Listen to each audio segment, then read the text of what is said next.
सुंदर विषय घेतला होता मी.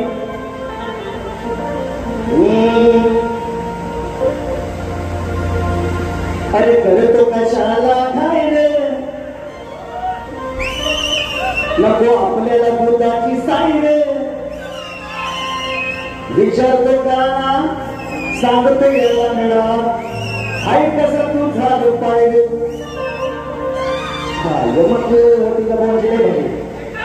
व काय म्हणतात बघा, अरे करतो कशाला घाई रे,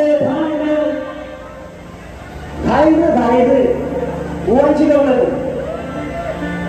करतो कशाला घाई रे, नको आपल्याला दुधाची साई रे. बघा बुवा काय म्हणतात, करतो कशाला घाई रे, नको आपल्याला दुधाची साई रे. विचारतो का सांग रे लागड्या, कसा काय तुझा हा पाय रे. व तुमच्या अख्खं चटायला मलाही खायला गेलं होतं.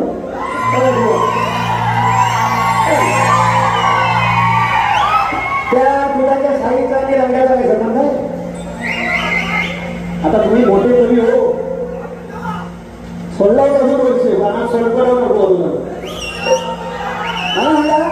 ठीक आहे असं करतोच कशाला घ्यायचं, कारण त्याला किंवा कृष्णाला ते आवड लागली होती असेल, रागेन ठेवलेल्या उघड्यावर त्याची. पण बुवा त्या तुमच्या दुधाच्या साईचा काय संबंध येत नाही त्याची. मलाही खायला मी बोलतो, मलाही म्हणून गवळणीची कटिंग काय देतोय बघा.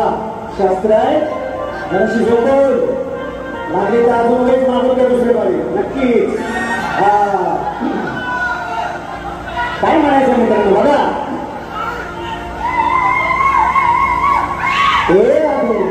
राधे ग आता मावशी तुझी म्हातारी झाली, आता तुला बघतो मी.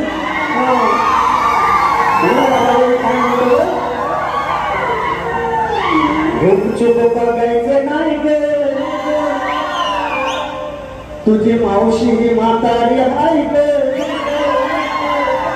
अगं तू चुप बघायचं नाही गे, तुझी मावशी ही म्हातारी आहे गे.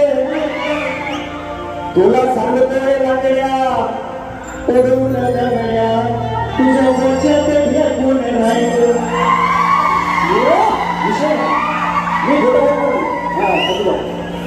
मी हे सोडून दिलं तर गेल्या वर्षी पर्यंत सोडलं, आजपर्यंत पण सोडले. पण गोळा लागण्याला करू म्हणून म्हणजे लागण्याला विचारलेलं कानाचा पाय कसा आहे म्हणून मग काय म्हणतो मला,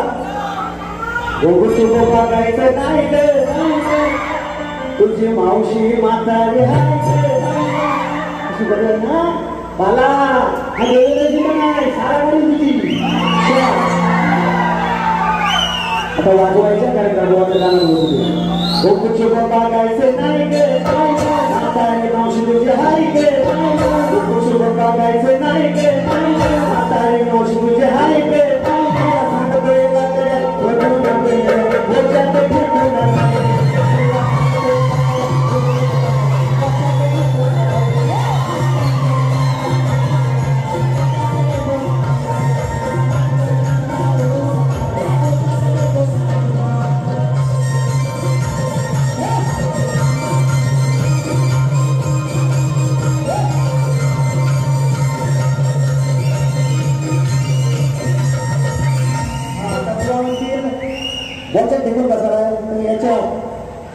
मावसाबाई म्हातारी झाली होती, ढेकणासूर नावाचा राक्षस जन्म झाला. आपण म्हणतो बाईच्या त्याचा रुवा झाल्या, तरुवा ढेकणासूर राक्षस आहे. नाही तर म्हणशी जो तिथे मग तिथे काय म्हणणार नाही. त्या गेल्या उडवतो तुम्ही तर पुढच्या बाजूला नक्की सांगतील घेऊन या, मी सुद्धा बघीन.